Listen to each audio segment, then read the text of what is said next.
साथियों नमस्कार। आज हम देखेंगे वन एवं वन्य जीव संसाधन। यह एनसीईआरटी क्लास 10 का भूगोल की पुस्तक समकालीन भारत 2 का चैप्टर 2 है, वन एवं वन्य जीव संसाधन। आइए हम देखें। नारक मेरे ईश्वर, लेप्चाओं की दुनिया में आप संगीत के जनक हैं। ओह नारक मेरे ईश्वर, मुझे स्वयं को आपको समर्पित करने दें। मुझे आप अपना संगीत झरनों, नदियों, पर्वतों, वनों, कीटों और जानवरों से ग्रहण करने दें। मुझे आप अपने संगीत मधुर समीर से ग्रहण करने दें और इसे आपको ही समर्पित करने दें। स्रोत: पश्चिम बंगाल के उत्तरी भागों का लेप्चा लोक संगीत। इस ग्रह पर हम सूक्ष्म जीवाणुओं और बैक्टीरिया, जोंक से लेकर वटवृक्ष, हाथी और ब्लू व्हेल तक करोड़ों दूसरे जीवधारियों के साथ रहते हैं। यह पूरा आवासीय स्थल जिस पर हम रहते हैं अत्यधिक जैव विविधताओं से भरा हुआ है। मानव और दूसरे जीवधारी एक जटिल पारिस्थितिक तंत्र का निर्माण करते हैं जिसका हम मात्र एक हिस्सा हैं और अपने अस्तित्व के लिए इसके विभिन्न तत्वों पर निर्भर करते हैं। उदाहरणतया वायु जिसमें हम सांस लेते हैं, जल जिसे हम पीते हैं और वायु जिसमें हम सांस लेते हैं, जल जिसे हम पीते हैं और मृदा जो अनाज पैदा करती है जिसके बिना हम जीवित नहीं रह सकते। पौधे, पशु और सूक्ष्मजीवी इनका पुनः सृजन करते हैं। वन पारिस्थितिकी तंत्र में महत्वपूर्ण भूमिका निभाते हैं क्योंकि ये प्राथमिक उत्पादन हैं जिन पर दूसरे सभी जीव निर्भर करते हैं। वन्य जीवन और कृषि फसल उपजातियों में अत्यधिक जैव विविधताएं पाई जाती हैं। यह आकार और कार्य में विभिन्न हैं परंतु अंतर्निर्भरताओं के जटिल जाल द्वारा एक तंत्र में गुथी हुई हैं। भारत में वनस्पत जात और प्राणी जात। यदि आप आसपास नज़र दौड़ाते हैं तो आप पाएंगे कुछ ऐसे प्राणी और पौधे हैं जो आपके क्षेत्र में ही पाए जाते हैं। वास्तव में भारत जैव विविधता के संदर्भ में विश्व के सबसे समृद्ध देशों में से एक है। यहाँ विश्व की सारी जैव उपजातियों में की 8% संख्या लगभग 16 लाख पाई जाती है। ये अभी खोजी जाने वाली उपजातियों में से 2 या 3 गुना है। आप पहले ही भारत में पाए जाने वाले वनों और वन्य जीव संसाधनों के क्षेत्रफल और किस्मों के बारे में पढ़ चुके हैं। आपने सोचा होगा कि इन संसाधनों का आपके दैनिक जीवन में क्या महत्व है। ये विविध वनस्पत जात और प्राणी जात हमारे हर रोज के जीवन में इतने गुथे हुए हैं कि हम इसकी कद्र नहीं करते, परंतु पर्यावरण के प्रति हमारी असंवेदना के कारण पिछले कुछ समय से इन संसाधनों पर भारी दबाव पड़ा है। क्या आप जानते हैं कि हमारे देश में लगभग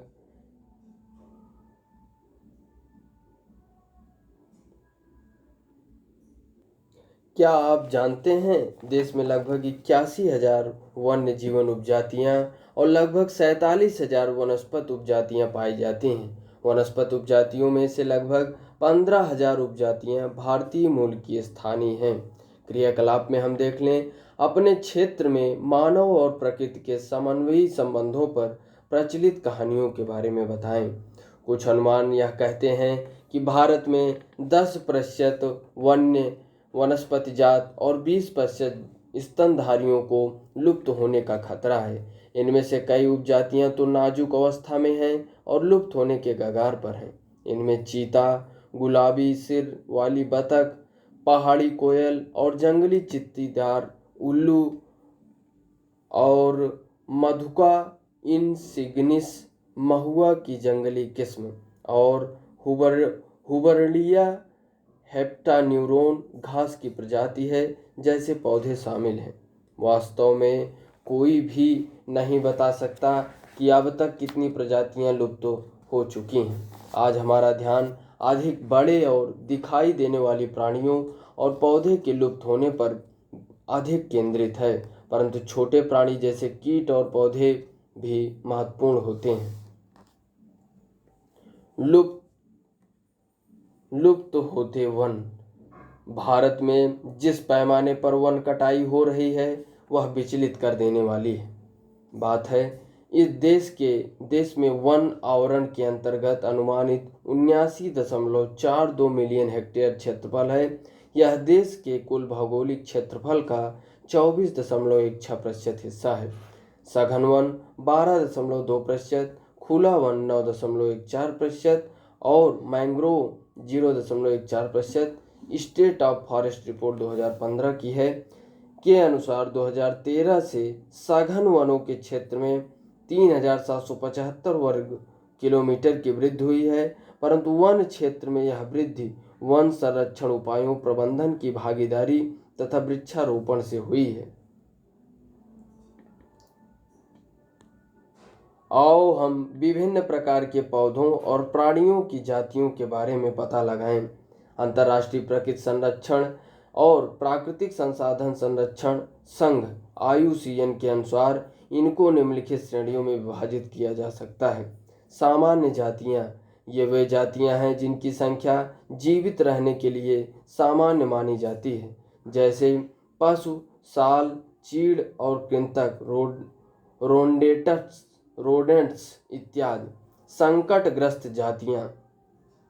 ये वे जातियां हैं जिनके लुप्त होने का खतरा है, जिन विषम परिस्थितियों के कारण इनकी संख्या कम हुई है। यदि वे जारी रहती हैं तो इन जातियों का जीवित रहना कठिन है। काला हिरण, मगरमच्छ, भारतीय जंगली गधा, गैंडा, शेर, पूंछ वाला बंदर, संगाई, मणिपुर हिरण इत्यादि इस प्रकार की जातियों के उदाहरण हैं।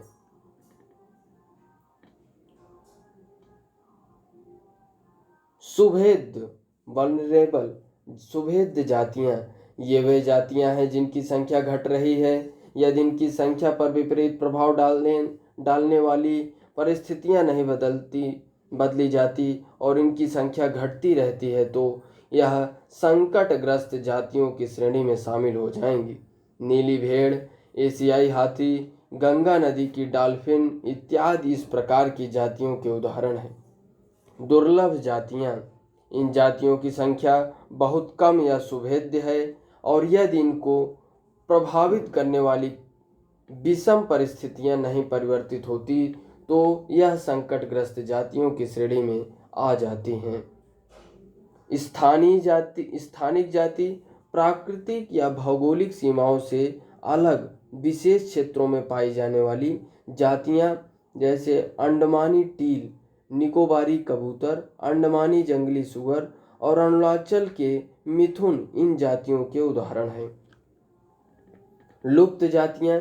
ये वे जातियां हैं जो इनके रहने के आवासों में खोज करने पर अनुपस्थित पाई गई हैं।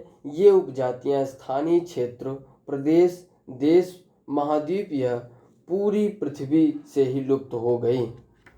ऐसी उपजातियों में एशियाई चीता और गुलाबी सिर वाली बतख शामिल है। एशियाई चीता कहाँ चला गया? भूमि पर रहने वाला दुनिया का सबसे तेज स्तनधारी प्राणी चीता बिल्ली परिवार का एक अजूबा और विशिष्ट सदस्य है जो 112 किलोमीटर प्रति घंटे की गति से दौड़ सकता है। लोगों को आमतौर पर भ्रम होता है कि चीता एक तेंदुआ होता है। चीते की विशेष पहचान उसकी आँख के कोने से मुंह तक नाक के दोनों ओर फैली आंसुओं के लकीर नुमा निशान हैं। 20वीं शताब्दी से पहले चीते अफ्रीका और एशिया में दूर दूर तक फैले हुए थे, परंतु इसके आवासीय क्षेत्र और शिकार की उपलब्धता कम होने से ये लगभग लुप्त हो चुके हैं। भारत में तो यह जाति बहुत पहले 1952 में लुप्त घोषित कर दी गई थी। वे प्रतिकूल कारक कौन से हैं जिनसे वनस्पति जात और प्राणी जात का ऐसा भयानक ह्रास हुआ है? यदि आप चारों नज़र दौड़ाएंगे तो आप पाएंगे किस प्रकार हमने प्रकृति को संसाधनों में परिवर्तित कर दिया है। आप चित्र में देखेंगे कर्नाटक में पाए जाने वाली हेट्रोमिट्रस कानारेनेसिस, और देख रहे हैं आप पश्चिमी घाट के दक्षिणी भाग में पाए जाने वाले ऑकलैंड्रा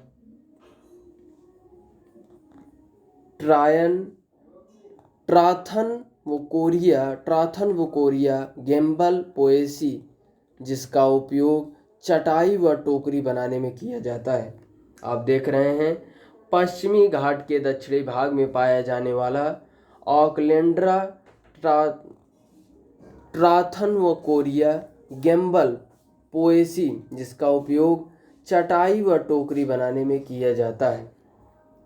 एम्बिलिका राइबीज कच्चे फलों वाला संकटग्रस्त औषधीय लता। तो आप देख रहे हैं कुछ लुप्त, दुर्लभ और संकटग्रस्त जातियां। हमें लकड़ी, छाल, पत्ते, रबड़, दवाइयाँ, भोजन, ईंधन, चारा, खाद इत्यादि प्रत्यक्ष अथवा परोक्ष रूप से वनों और वन्य जीवन से प्राप्त होता है। इसलिए हम ही हैं जिन्होंने वन और वन्य जीवन को नुकसान पहुंचाया है। भारत में वनों का सबसे बड़ा नुकसान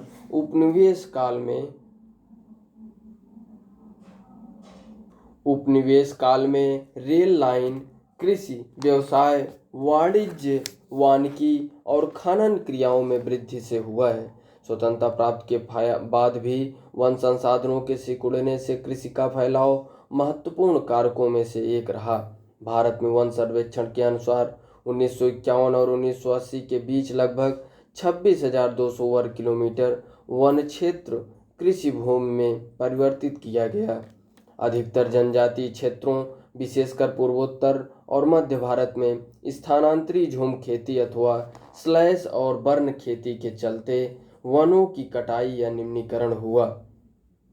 क्या उपनिवेशी वन नीति को दोषी माना जाए?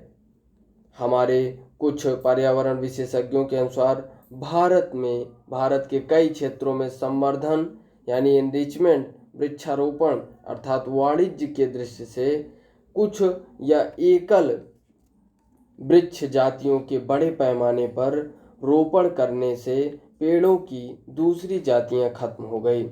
उदाहरण के तौर पर सागवान के एकल रोपण से दक्षिण भारत में अन्य प्राकृतिक वन बर्बाद हो गए और हिमालय में चीड़ पाइन के रोपण से हिमालयन ओक और रोडोडेंड्रोन वनों का नुकसान हुआ। बड़ी विकास परियोजनाओं ने भी वनों को बहुत नुकसान पहुंचाया। 1952 से नदी घाटी परियोजनाओं के कारण 5,000 वर्ग किलोमीटर से अधिक वन क्षेत्रों को साफ करना पड़ा। यह प्रक्रिया अभी भी जारी है और मध्य प्रदेश में 4 लाख हेक्टेयर से अधिक वन क्षेत्र नर्मदा सागर परियोजना के पूर्ण हो जाने से जलमग्न हो जाएगा। वनों की बर्बादी में खनन ने भी महत्वपूर्ण भूमिका निभाई।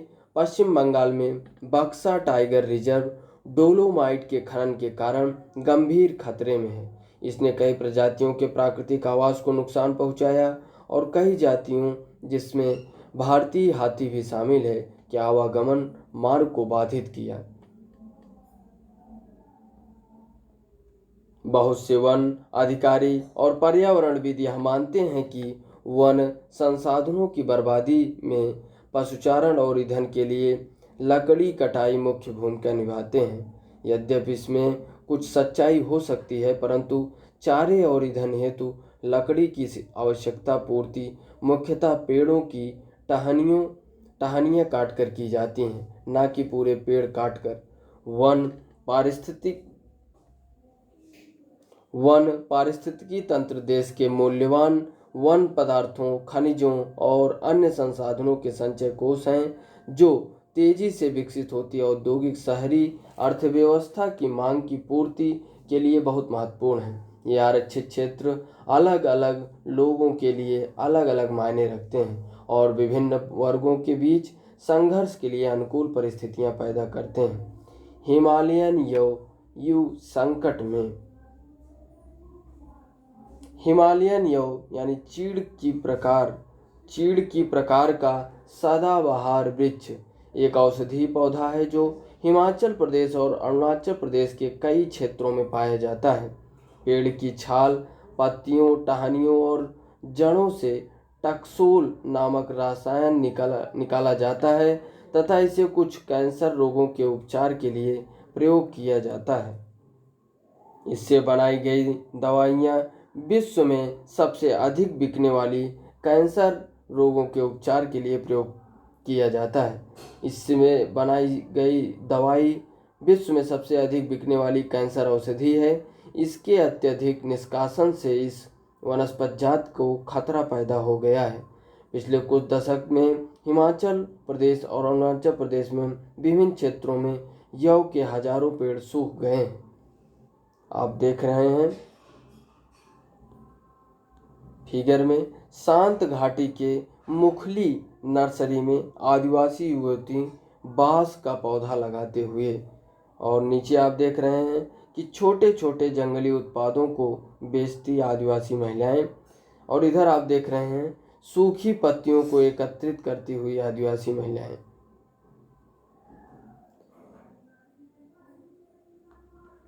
भारत में जैव विविधता को कम करने वाले कारकों में वन्यजीव के आवास का विनाश, जंगली जानवरों को मारना व आखेटन, पर्यावरणीय प्रदूषण व विषाक्तीकरण और दावा नलाद शामिल है। पर्यावरण विनाश के अन्य मुख्य कारकों में संसाधनों का असमान बंटवारा व उनका असमान उपभोग और पर्यावरण के रखरखाव की जिम्मेदारी में असमानता शामिल है। आमतौर पर विकासशील देशों में पर्यावरण विनाश का मुख्य दोषी अत्यधिक जनसंख्या को माना जाता है। यद्यपि एक अमेरिकी नागरिक का औसत संसाधन उपभोग एक सोमाली नागरिक के औसत उपभोग से 40 गुना ज़्यादा है। इसी प्रकार शायद भारत के 5% धनी लोग 25% गरीब लोगों की तुलना में अपने संसाधन उपभोग द्वारा पर्यावरण को अधिक नुकसान पहुंचाते हैं तथा इन 5% लोगों की पर्यावरण रखरखाव में भी कोई जिम्मेदारी नहीं है। प्रश्न यह है कि कौन, क्या, कहां से और कितना उपभोग कर रहा है।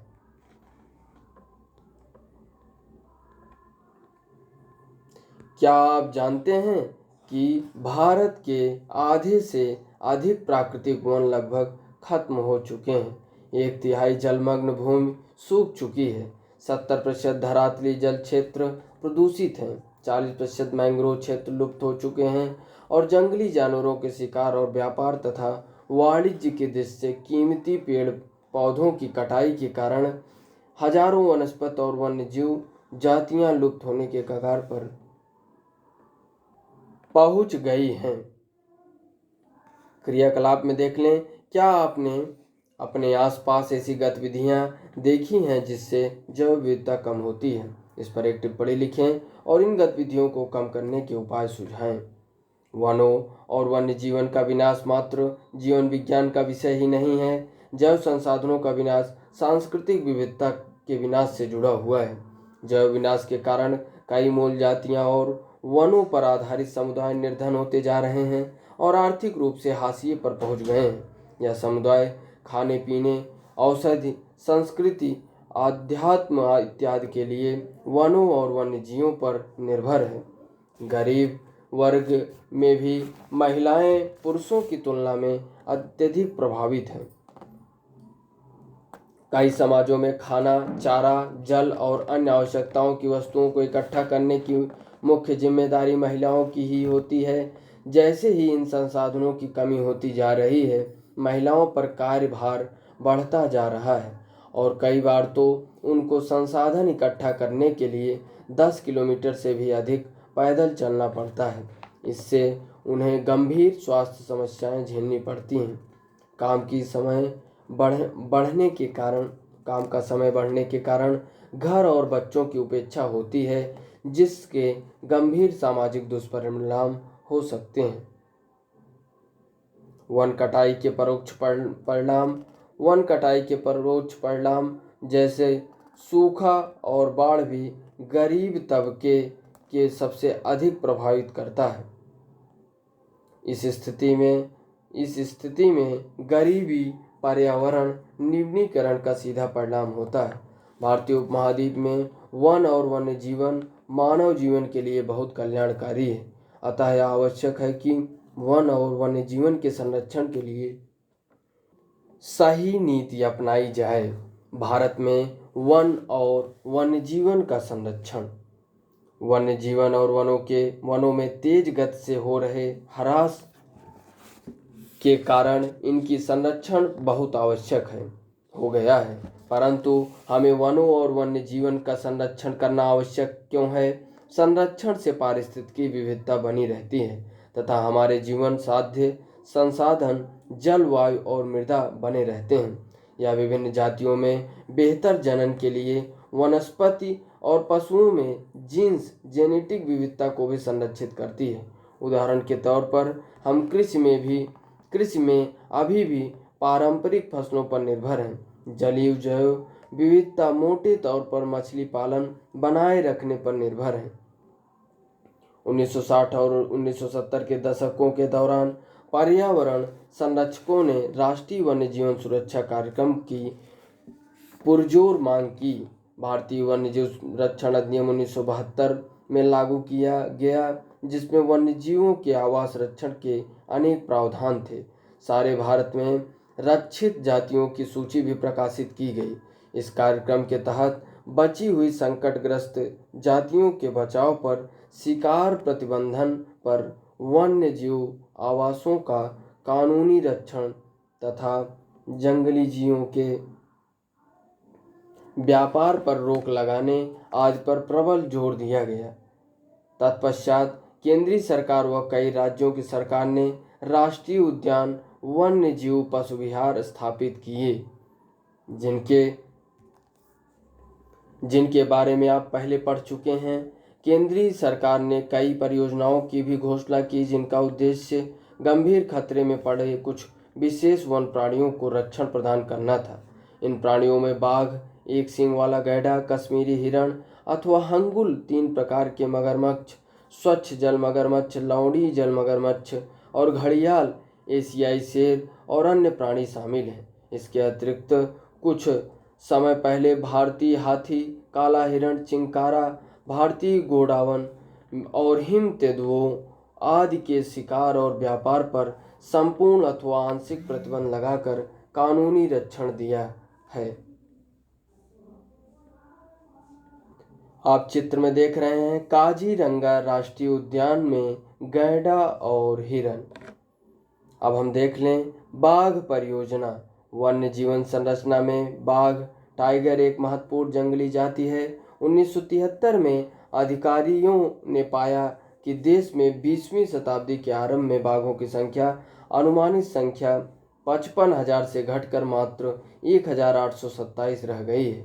बाघों को मारकर उनको व्यापार के लिए चोरी करना, आवासीय स्थलों का सिकुड़ना, भोजन के लिए आवश्यक जंगली उपजातियों की संख्या कम होना और जनसंख्या में वृद्धि बाघों की घटती संख्या के मुख्य कारण हैं। बाघों की खाल का व्यापार और उनकी हड्डियों का एशियाई देशों में परंपरागत औषधियों में उपयोग के कारण यह जाति विलुप्त होने के कगार पर पहुंच गई है। क्योंकि भारत और नेपाल दुनिया की 2/3 बाघों को आवास उपलब्ध कराते हैं, अतः ये देश ही शिकार, चोरी और गैर कानूनी व्यापार करने वालों के मुख्य निशाने पर हैं। प्रोजेक्ट टाइगर विश्व की बेहतरीन वन्य जीव परियोजना में से एक है और इसकी शुरुआत 1973 से हुई। शुरू में इसमें बहुत सफलता प्राप्त हुई, क्योंकि बाघों की संख्या बढ़कर 1985 में 4002 और 1989 में 4,334 हो गई थी, परंतु 1993 में इनकी संख्या घटकर 3,600 तक पहुंच गई। भारत में 32,137.14 वर्ग किलोमीटर पर फैले हुए 39 बाघ रिजर्व हैं। बाघ संरक्षण मात्र एक संकटग्रस्त जाति को बचाने का प्रयास नहीं है, अपितु इसका उद्देश्य बहुत बड़े आकार के जैव जाति को भी बचाना है। उत्तराखंड में कार्बेट राष्ट्रीय उद्यान और पश्चिम बंगाल में सुंदरवन राष्ट्रीय उद्यान, मध्य प्रदेश में बांधवगढ़ राष्ट्रीय उद्यान, राजस्थान में सरिस्का वन्यजीव पशु विहार, असम में मानस बाघ रिजर्व और केरल में पेरियार बाघ रिजर्व भारत में बाघ संरक्षण परियोजनाओं के उदाहरण हैं। स्रोत: राष्ट्रीय बाघ संरक्षण अथॉरिटी, पर्यावरण एवं वन्य मंत्रालय, भारत सरकार, 2009-10। आजकल संरक्षण परियोजनाएं जैव विविधताओं पर केंद्रित होती हैं, न कि इसके विभिन्न घटकों पर। संरक्षण के विभिन्न तरीकों की गहनता से खोज की जा रही है। संरक्षण नियोजन में कीटों को भी महत्व मिल रहा है। वन्य जीव अधिनियम 1980 और 1986 के तहत सैकड़ों तितलियों, पतंगों, भृंगों और एक ड्रैगन फ्लाई को भी संरक्षित जातियों में शामिल किया गया है। 1991 में पौधों की भी 6 जातियां पहली बार इस सूची में रखी गई। क्रियाकलाप में देख लें, भारत में वन्य जीव पशु विहार और राष्ट्रीय उद्यानों के बारे में जानकारी प्राप्त करें और उनकी स्थिति मानचित्र पर अंकित करें। वन और वन्य जीव संसाधनों के प्रकार और वितरण। यदि हम वन और वन्य जीव संसाधनों को संरक्षित करना चाहें तो उनका प्रबंधन, नियंत्रण और विनियमन अपेक्षाकृत कठिन है। भारत में अधिकतर वन और वन्य जीवन या तो प्रत्यक्ष रूप से सरकार के अधिकार क्षेत्र में है या वन विभाग अथवा अन्य विभागों के जरिए सरकार के प्रबंधन में है। इनको हम निम्न वर्गों में बांट सकते हैं। पहला है आरक्षित वन। देश में आधे से अधिक वन क्षेत्र आरक्षित वन घोषित किए गए हैं। जहां तक वन और वन्य प्राणियों के संरक्षण की बात है, आरक्षित वनों को सर्वाधिक मूल्यवान माना जाता है। इसके आगे देखें आप देख रहे हैं घड़ियाल ऑन द ब्रिंक। द घड़ियाल population has been at its lowest since the 1970s. What went wrong and what can we do? आप देख सकते हैं। क्या आप उपर्युक्त समस्याओं के निदान के कारण ज्ञात कर सकते हैं? अब हम देखें वनों के प्रकार के अंतर्गत रक्षित वन। वन विभाग के अनुसार देश के कुल वन क्षेत्र का 1/3 हिस्सा रक्षित है। इन वनों को और अधिक नष्ट होने से बचाने के लिए इनकी सुरक्षा की जाती है। अवर्गीकृत वन। अन्य सभी प्रकार के वन और बंजर भूमि जो सरकार, व्यक्तियों और समुदायों के स्वामित्व में होते हैं, अवर्गीकृत वन कहे जाते हैं। आरक्षित और रक्षित वन ऐसे स्थायी वन क्षेत्र हैं जिनका रखरखाव इमारती लकड़ी, अन्य वन पदार्थों और उनके बचाव के लिए किया जाता है। मध्य प्रदेश में स्थायी वनों के अंतर्गत सर्वाधिक क्षेत्र है, जो कि प्रदेश के कुल वन क्षेत्रों का भी 75% है। इसके अतिरिक्त जम्मू और कश्मीर, आंध्र प्रदेश, उत्तराखंड, केरल, तमिलनाडु, पश्चिम बंगाल और महाराष्ट्र में भी कुल वनों में एक बड़ा अनुपात आरक्षित वनों का है, जबकि बिहार, हरियाणा, पंजाब, हिमाचल प्रदेश, उड़ीसा और राजस्थान में कुल वनों में रक्षित वनों का एक बड़ा अनुपात है। पूर्वोत्तर के सभी राज्यों में और गुजरात में अधिकतर वन क्षेत्र अवर्गीकृत वन हैं तथा स्थानीय समुदायों के प्रबंधन में हैं। अब हम देखेंगे समुदाय और वन संरक्षण। वन संरक्षण की नीतियां हमारे देश में कोई नई बात नहीं है। हम आमतौर पर इस बात से अनजान हैं कि वन हमारे देश में कुछ मानव प्रजातियों के आवास भी हैं। भारत के कुछ क्षेत्रों में तो स्थानीय समुदाय सरकारी अधिकारियों के साथ मिलकर अपने आवास स्थलों के संरक्षण में जुटे हैं, क्योंकि इसी से ही दीर्घ काल में उनकी आवश्यकताओं की पूर्ति हो सकती है। सरिस्का बाघ रिजर्व में राजस्थान के गांव के लोग वन्यजीव रक्षण अधिनियम के तहत वहां से खनन कार्य बंद करवाने के लिए संघर्षरत हैं। कई क्षेत्रों में तो लोग स्वयं वन्यजीव आवासों की रक्षा कर रहे हैं और सरकार की ओर से हस्तक्षेप भी स्वीकार नहीं कर रहे हैं। राजस्थान के अलवर जिले में 5 गांवों के लोगों ने 1200 हेक्टेयर वन भूमि भैरव देव डाकव सेंचुरी घोषित कर दी, जिसके अपने ही नियम कानून हैं जो शिकार वर्जित करते हैं तथा बाहरी लोगों की घुसपैठ से यहाँ के वन्य जीवन को बचाते हैं।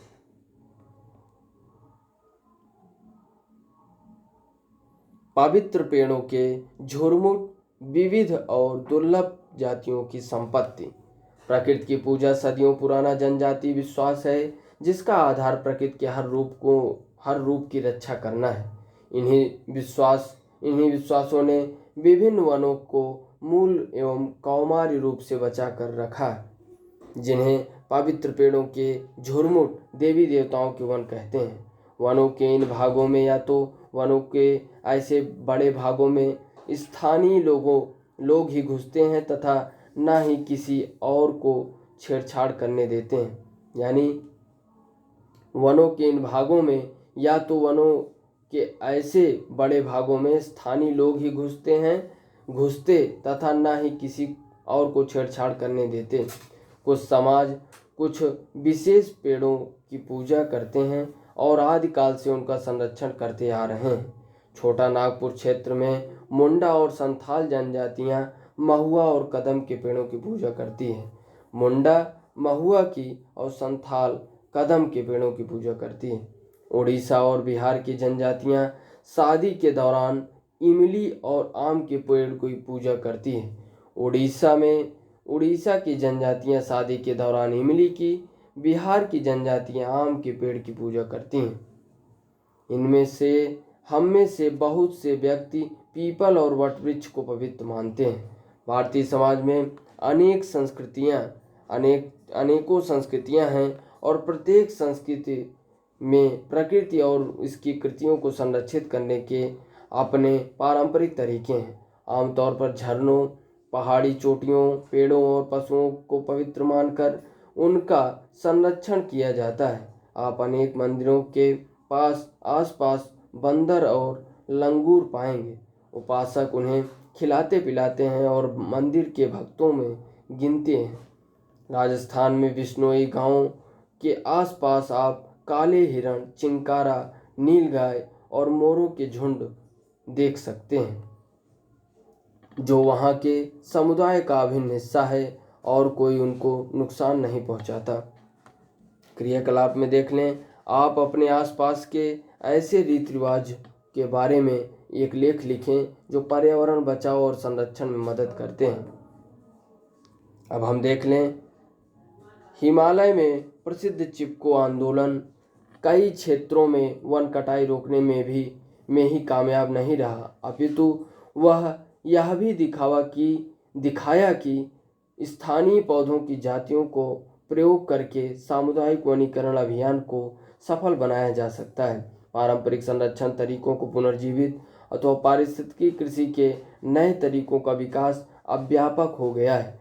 टिहरी में किसानों का बीज बचाओ आंदोलन और नवोदय ने दिखा दिया है कि रासायनिक उर्वरकों के प्रयोग के बिना भी विविध फसल उत्पादन द्वारा आर्थिक रूप से व्यवहार कृषि उत्पादन संभव है। भारत में संयुक्त वन प्रबंधन कार्यक्रम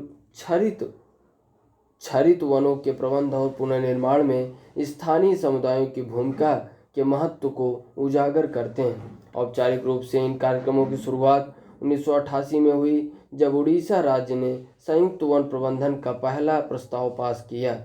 वन विभाग के अंतर्गत संयुक्त वन प्रबंधन क्षरित वनों के बचाव के लिए कार्य करता है और इसमें गांव के स्तर पर संस्थाएं बनाई जाती हैं जिसमें ग्रामीण और वन विभाग के अधिकारी संयुक्त रूप से कार्य करते हैं। इसके बदले ये समुदाय मध्य स्तरीय लाभ जैसे गैर इमारती वन उत्पादों के हकदारी होते हैं तथा सफल संरक्षण से प्राप्त इमारती लकड़ी लाभ में भी भागीदार होते हैं।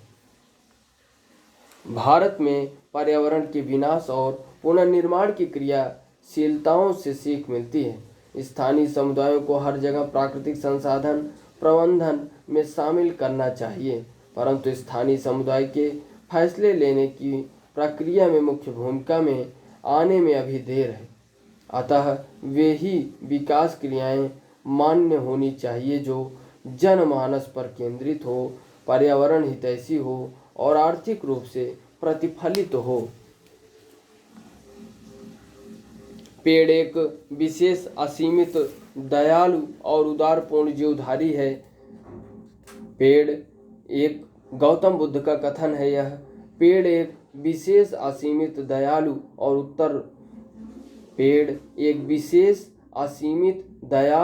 उदारपूर्ण जीवधारी है जो अपने सतत पोषण के लिए कोई मांग नहीं करता और दानशीलता पूर्वक अपने जीवन की क्रियाओं को भेंट करता है।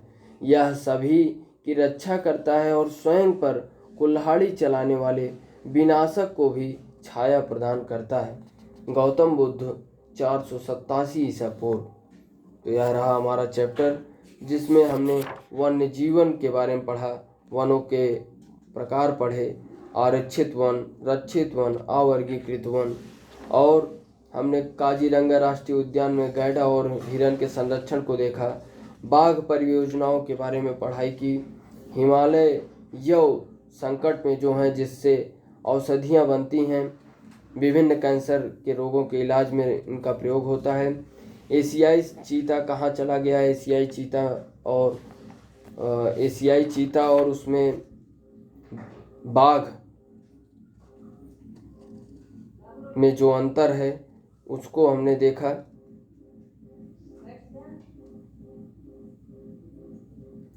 चीता और तेंदुआ में जो अंतर था उसको हमने देखने का प्रयास किया।